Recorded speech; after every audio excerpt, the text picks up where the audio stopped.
LSU attorney, partner at Fishman Haygood, the law firm up in Baton Rouge. Charles Landry joins us live on the program. How are you, Charles?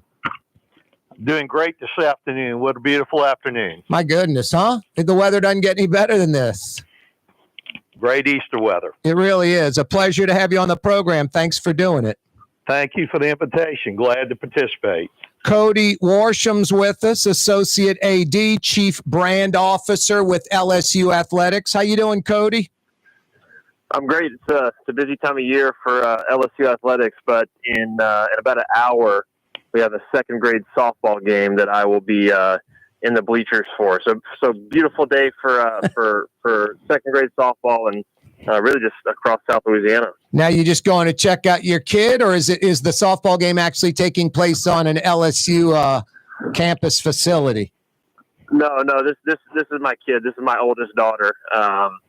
So yeah, going out and being dad for an hour, which is the more fun of the two jobs that I have for sure. That's great. Yep.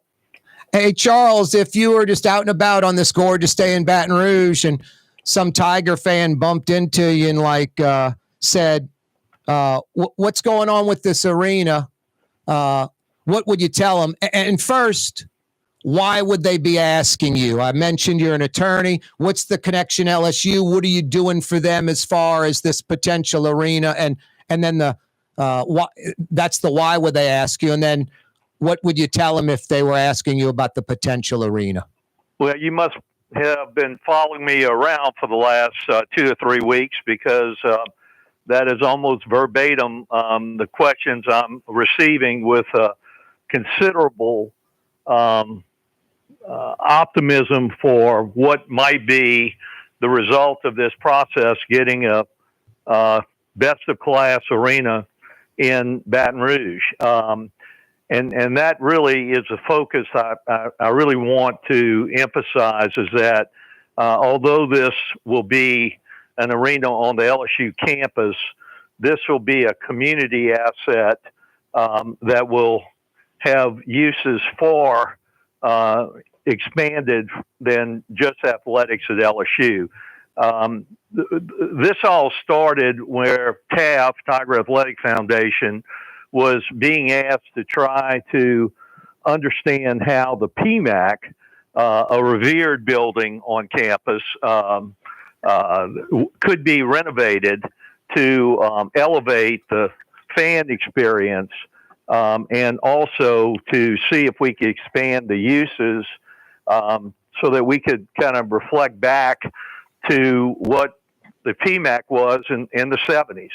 I hit LSU, I hate to admit my age, but in 1971, and some of my fondest memories of campus life was attending national best of class acts at the PMAC. The Rolling Stones in 1972 kicked off their North American tour in the PMAC. It's hard to believe that we've gone from that period of time to a point where there's no entertainment, no events other than athletics and commencements and similar university-related events in this, wonderful building.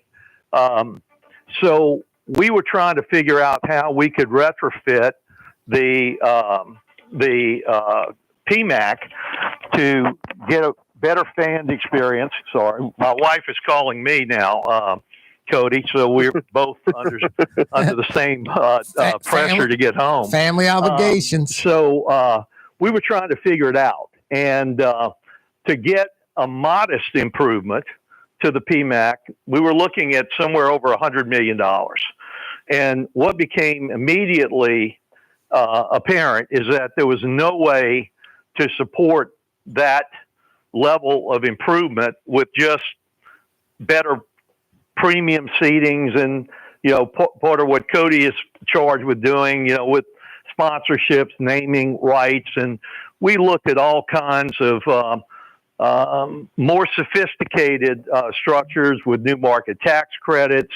The building could be eligible for historic tax credits. So we looked at that and hired a consultant, and we kept running out of room. We just, other than going to the legislature, knowing that, it'd be tough with all the competition for capital outlay dollars, it was just going to be hard to retrofit the PMAC.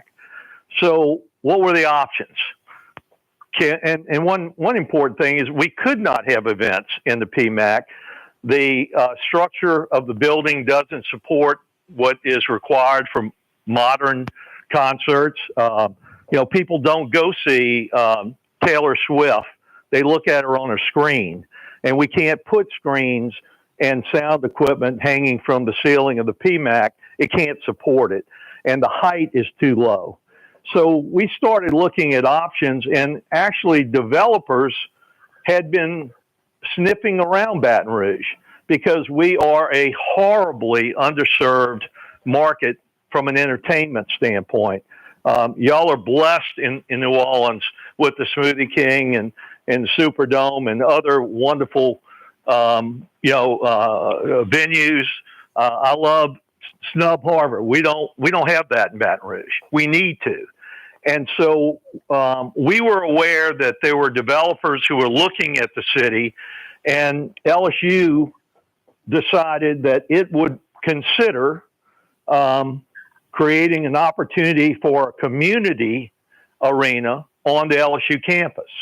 And so that is what, we're in the process of doing, is to, we have identified two remarkable finalists, semifinalists, to privatize a facility on the LSU campus and bring us back to what put LSU on the map from an entertainment standpoint in the early 70s. And we're very, very excited about it. And what makes it even more interesting is that when you have that type of facility, it's going to generate the opportunity for other amenities on the LSU campus that certainly will assist with our attracting students and retaining them on campus with a elevated student life, quality of life. But it's going to do the same thing for the community as a whole. We've gotten very used to driving for entertainment. Now we have the opportunity to stay home and enjoy it, for the benefit of the community as a whole. We're visiting with LSU attorney Charles Landry and Cody Warsham, associate AD at LSU. Charles, there is a new model apparently out there. Colleges, it would be public school at least. It'd be state money, maybe like a TAF, a big donor, like a T. Boone Pickens type, getting a name on a building and getting stuff built. Private school, all private donations. Pro teams, municipalities, and or pro sports team owners building the facility. Now this third model, you called it privatize.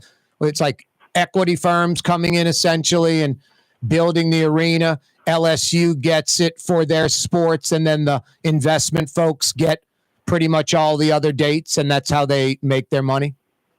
I couldn't have said it better than you, Corey. You just kind of summarized it. LSU would have the option, of course.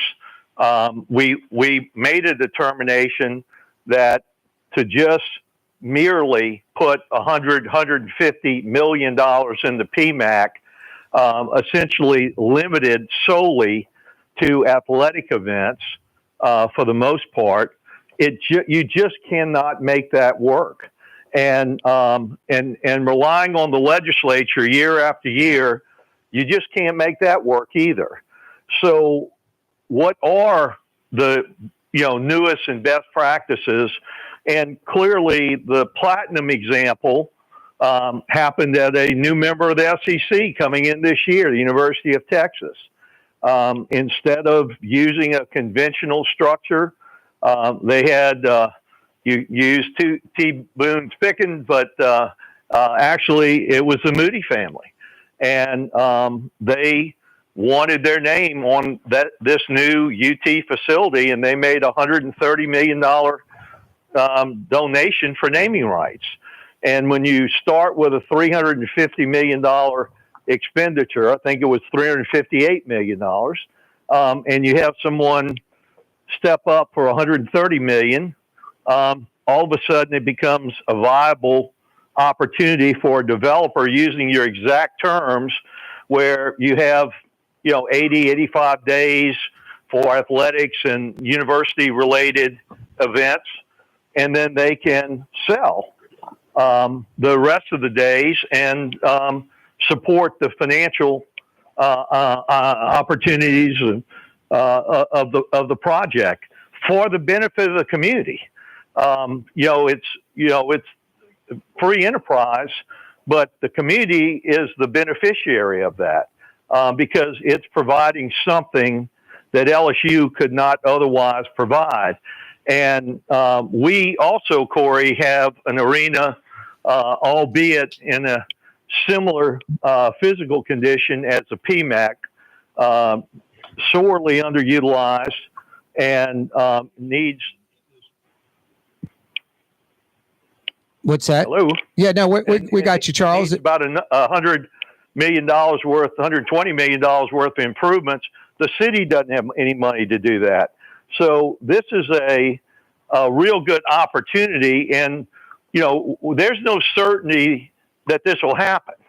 But we're going through a very deliberate practice and process to see if we can get these two developers to provide a sound proposal to us. We'll hear back from them on June the 30th. That's our first time we'll find out what they're thinking about. And don't want to take too much time on this, but it is an important point that LSU is doing something that's, I think, very interesting and smart. They don't know what a arena developer needs to be successful. And so this process is pretty simple. We're asking these two semifinalists who have qualified, they're the best in the country, to tell us where they would like to put it to be successful, what it is they want to build, not only, in terms of site plan, but how big the arena might be, how it's configured, the amenities, the restaurants, what the color and materials are going to be. We're letting them tell us what they think they need to be successful. And we're going to look at those proposals and decide how that matches up with not only LSU's requirements, and we will respond to their proposal with what LSU needs, but also how this is going to benefit the community as a whole. Our responsibility is to look beyond just LSU, because this will be our community's arena. Just like the Smoothie King is the only arena in New Orleans, this will be the only arena in Baton Rouge, and LSU recognizes that it has a community obligation to see if we can make this as good as we think we can. Charles, Cody, hang on, guys. I'm going to take a quick break. Coming right back. Corey Johnson with you on a Thursday. Don't go anywhere. When USA Today ranked the 10 best must-visit New Orleans restaurants for travelers, Mid-City's own Katie's made the list. USA Today says Scott Craig is chef-owner at Katie's, a much-loved Creole Italian eatery that draws armies of regulars for lunch, brunch, and dinner. A neighborhood spot where locals congregate and New Orleans-style hospitality rules. Indeed it does. Katie's in Mid-City. For game-changing innovation, look to the Latrim family of companies located in Harahan. Intralocks, a Latrim company, changed the game when they invented modular plastic conveyor belts over 40 years ago. These belts and innovative Intralocks technology are transforming movement in manufacturing facilities around the world. Intralocks is a dynamic global company now hiring in production, warehousing, shipping, and more. If you want to be part of our successful team, visit Latrim.com. That's LAITRAM.com. Why wear the same old glasses that everyone else is wearing? Stand out from the crowd. Come to Art and Eyes. Art and Eyes is not your typical eyeglasses store.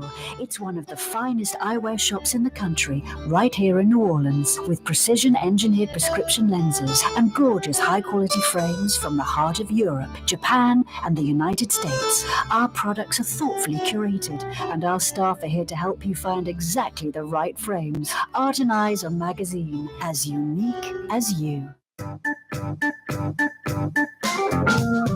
Corey Johnson back with you on a gorgeous Thursday afternoons. And so is LSU attorney Charles Landry, and Cody Warsham's with us as well. He's the Associate AD, Chief Brand Officer with LSU Athletics. Cody, I'm assuming you guys, when Charles mentioned the Texas model, Ole Miss opened a nice place, about $100 million, seats about 9,000. I think to build something like that for LSU, 12, 13, 14,000 seats, I'm assuming. You're talking maybe 150, 180 million. But now you get this privatization thing going, and it's maybe more of a showplace, like a special building. And with Baton Rouge and the, a community arena, you can keep adding to the niceness and plushness of it. Is this going to be like a $350 million arena for LSU in Baton Rouge? Yeah, that's the one part that I would take exception to in the specific question was the for LSU piece. Yes, we'll get use out of it for sure, and it'll be an asset for LSU. But as you mentioned earlier in your question, it's going to be an asset for Baton Rouge. And this approach obviously is there's some advantage to it for us and the cost saving up front. But to take Charles's previous example, if we put 180 million in the PMAC, really the only people reaping the benefit of that investment would be LSU, its coaches, its staff, its student athletes. When we create this arena, if and when we get there, it is going to be something that is beneficial to the community. I mean, look, I'm sitting here right now with an 8-year-old and a 6-year-old in my back seat. Our entertainment options are limited sometimes. If we're not going to an LSU football game or basketball game or volleyball game or soccer game, the entertainment options around here are more limited. And so, I'm imagining a world selfishly here in 4 or 5 years where we look up on the weekend and there's a great show in town that we can take the kids to, or that, we can get a sitter and me and my wife can go to. So that's where this approach, we could put 180 million into the PMAC and make it new and nice and have, 60 to 70 great days in there with our competition. Yep. The rest of the year, it wouldn't have that impact on the community. This is going to be one that, not only the arena itself, but if there's development around it, if there's, it's one of those things that I think Baton Rouge has been missing. And when you add it, it really transforms the quality of life here. No, I think that's a great point. Corey, let me add go on ahead, to Charles. this, because you put your finger on it again. You've done your research. This is not a conventional. What we're trying to do here is not a conventional arena where you just have rows and rows of seats and their bleachers. Today, the fan, the person who wants to go to that event, they want an experience. I mean, if you look at what the buzz is, and it's $1 billion facility or more, the Sphere in Las Vegas, people just don't want to go sit in their seat and have strangers sitting next to them. They want a loge environment where it's an open area with high top tables, and it's more sports bar looking with TVs where you can see the concert, but you don't have to be stuck in your seat. And that's what we're really looking at. The state of the art of arena is not your grandfather's arena anymore. You have individual small seating boxes that are placed within the rows of seating with chairs that can lean back. I mean, it's, in-seat food service. It's white tablecloth restaurants in the arena. So it's not what Ole Miss has, or, Alabama's trying to struggle with, Tennessee. We're trying to bring an experience to Baton Rouge, as Cody said, that doesn't exist anywhere. And that is what adds cost, but it also adds value to naming rights, ticket sales, getting acts into Baton Rouge, and it's going to differentiate, if we can pull this off, Baton Rouge from, the other SEC schools.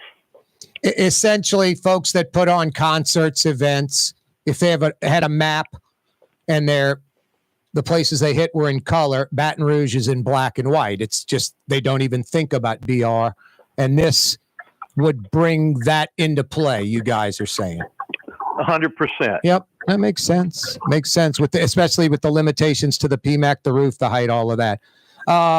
Charles, I mean, as an attorney, and you're representing LSU, not against the Tiger Athletic Foundation, not LSU. Excuse me, you're representing TAF, and you're not, in competition. It's a partner, but you have your side, and the private folks have their side. Obviously, you mentioned earlier, folks have thought of just coming into Baton Rouge and building an arena, but your card is LSU, and it's the LSU arena. It's the LSU sports arena. It's on LSU's campus. So that's the card that you get to play versus the privatization guys, right? Well, let me tell you that I learned something. I learn something every day.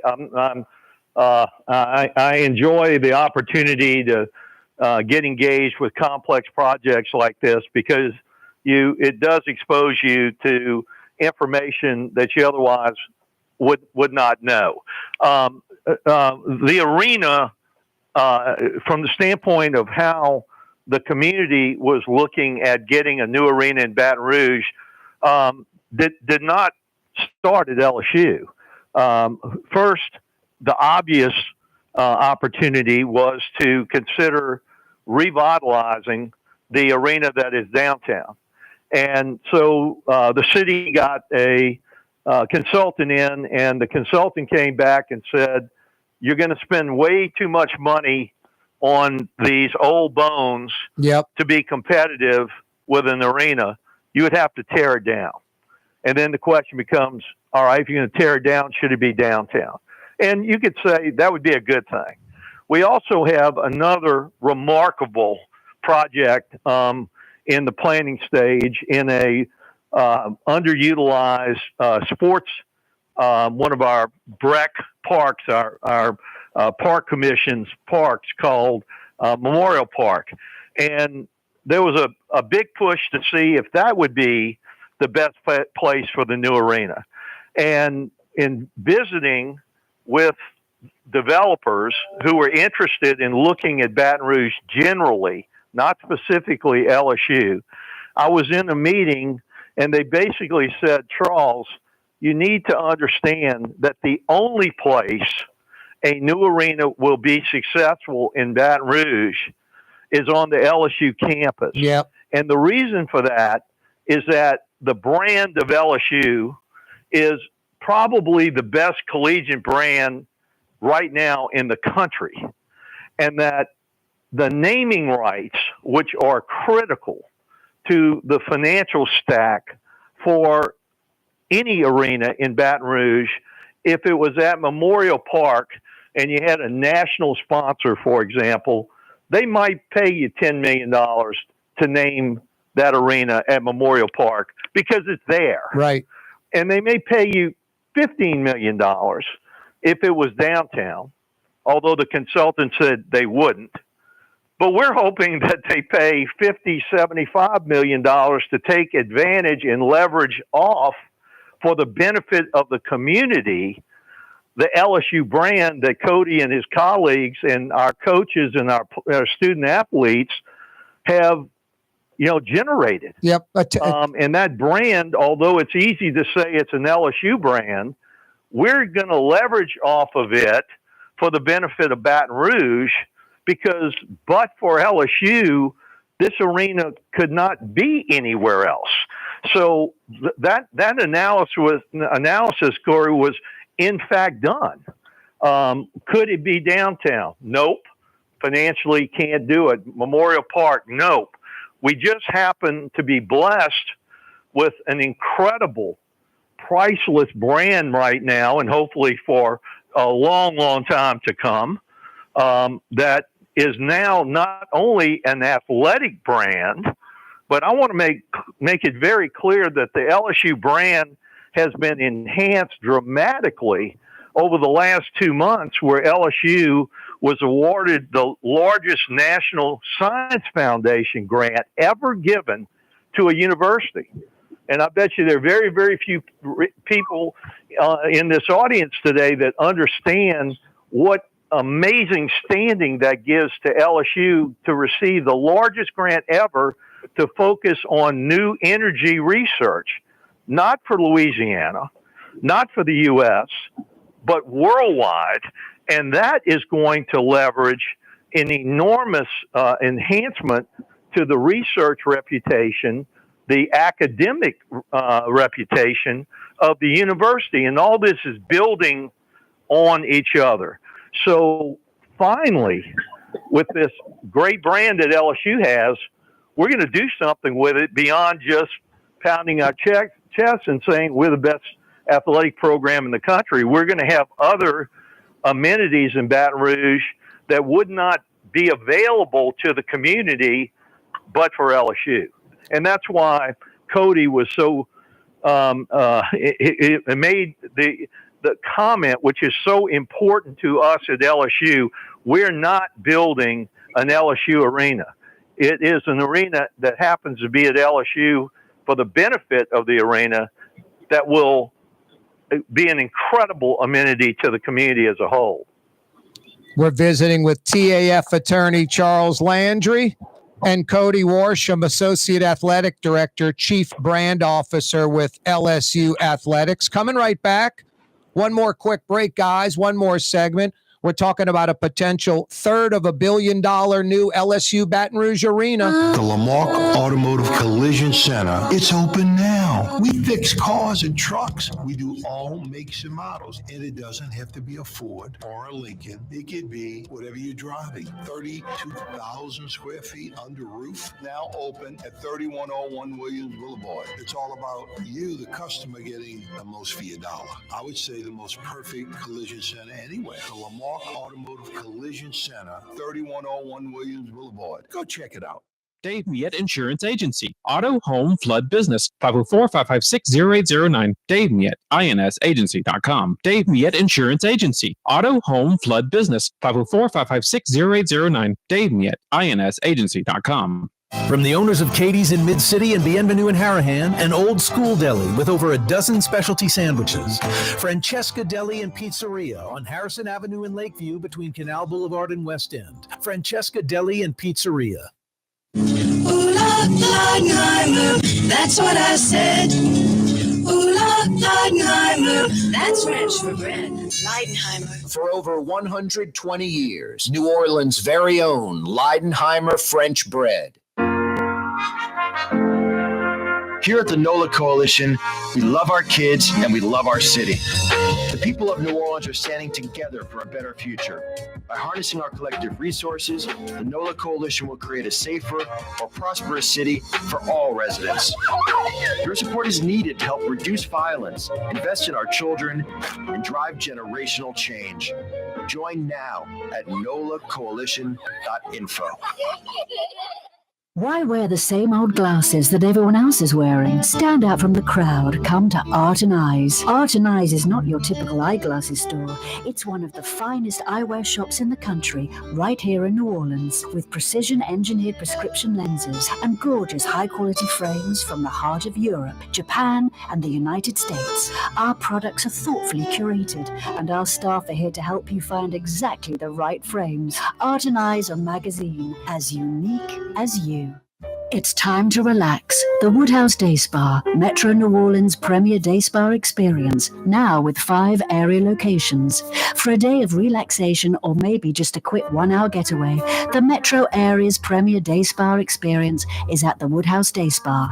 And now 5 area locations: New Orleans, Metairie, Slidell, Baton Rouge, and our newest location in Mandeville.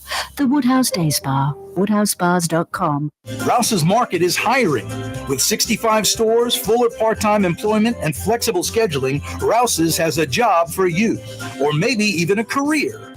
Apply at any Rouse's store or online at rouses.com. Young's Dry Cleaning, with 2 walk-up locations with personal service. Young's on Claiborne and Young's on Harrison Avenue in Lakeview. Young's Dry Cleaning. Call 288-8381 or online at youngsdrycleaning.com. What actually lasts a lifetime? Not much, but at Helm Paint, we have something guaranteed to last a lifetime. Benjamin Moore's Regal Select. This paint and primer in one offers cutting-edge waterborne technology, smooth application, and long durability. Helm Paint and Benjamin Moore, your New Orleans paint store. My Sittu, that's Arabic for grandmother, used to make the best football kibbe. You can experience kibbe just like my grandmother used to make, and so many other Middle Eastern favorites on the streetcar line, Lebanon's Cafe. The Port of New Orleans is the gateway to global commerce, the economic engine that moves Louisiana and our country forward. For more than 125 years, Port Nola has continued to deliver the goods we use each and every day, by river, rail, and by road. No matter what, it all happens right here, delivering Louisiana's future at the Port of New Orleans, your working river. Learn more about your Port of New Orleans. Visit portnola.com.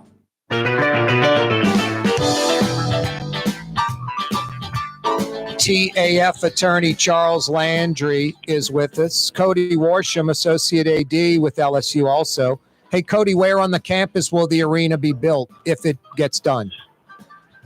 Yeah, we still don't know that quite yet. One of the things that I think is important to remember is we're still really early in this process. And so we're going to wait to see sort of what the developers recommend. There's certainly a couple spots on campus. We have a lot of acreage out by the golf course. There's some green space kind of near where between Burbank and Nicholson, if you're familiar with the Baton Rouge area, kind of where walk-ons is. So there's a couple different spots that we certainly see as potential areas. But part of what we're going to do is, and what TAF will do and Charles will do is evaluate what the developers provide and pick the best option. So we'll see, but it is important that it's on campus.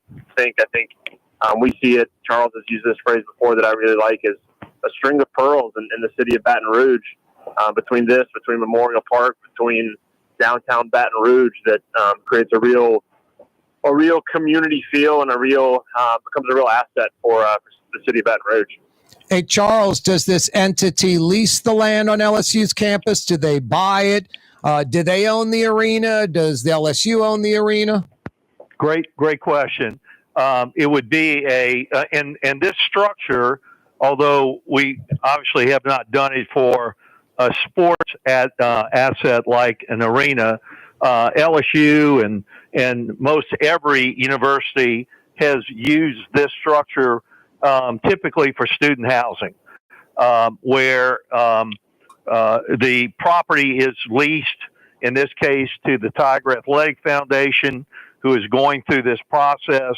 Once there's a proposal that's acceptable to certainly TAF, but more importantly to the university, it has to be approved by the Board of Supervisors, all the aspects of this, that there would be a sublease of the arena to the developer. And that's really key, Corey, because if LSU owned it and you had a private developer just managing it, there's an important component of the capital stack that gets lost, and that's depreciation. If the building is going to be owned by this developer, the developer will be at risk, not only for the operations and the programming, but for the maintenance and the repairs. And it will be the owner of that building with restrictions, certainly, as to use. And what does the university get out of it, other than all the wonderful things I said about recruitment, quality of life, opportunities on campus for employment and the like. But they get 85 days in a $350 million arena for athletic events and other LSU activities, competition games and the like that they don't have to pay for. So LSU gets an amazing trade for a piece of underutilized greenfield property that is, very little value, very, very little utility or use today, and we end up with this remarkable asset. Hey guys, just a few minutes left. Cody, what kind of timetable are we looking at? Yeah, we're expecting to get proposals back from the developers at the end of June, and from there, what we've kind of tentatively said is it's a 4-year process. So we're very early in this thing, so there's a lot of excitement too, but there's still a lot of work to do, and most importantly for us, and this is really important to Scott and to President Tate. I know through conversation with them is plenty of opportunities for public engagement. Like we're going to have conversations about this. There's going to be votes on approval for all of these things. So we're still early and we're excited, and we know a lot of people are excited, but it's important to remember that there's still a lot of work to do here. Hey, Charles, we just got a couple of minutes left. What would you say to folks that say, why the secrecy? Why are we just finding out about this now when this process has been going on for a little while? Well, it has been going on for a while. We met with the developers in a conversational mode back in June, and from that moment forward, there's been significant engagement with the mayor, with council members, with the primary organizations in town. Visit Baton Rouge is our Convention and Visitor Bureau. They have been engaged in this. Our Chamber of Commerce, our Community Foundation, the Arts Council, the East Baton Rouge Parish Redevelopment Authority, they have been involved with this for months. I think sometimes people, Aunt Sally, who lives, 4 miles away from downtown, feels like, well, I didn't hear about this. Yet these organizations that represent literally thousands of people, this project has gone to every one of their boards. We have talked to them over months. So there's been a huge engagement of community organizations that all have stood behind this project and supported it. And so, and what's important is that part of the RFP is that the developer has to, as part of its proposal, give us its community engagement program. They have to give us a plan of how they're going to engage the community. We don't have anything to engage the community with right now, as we've been saying, because we can't tell you how big it is, where it is, what color it's going to be, what's going to be in it. But these finalists have to propose to us what engagement plan that they want to use, because they have to engage in the community. No. I get it.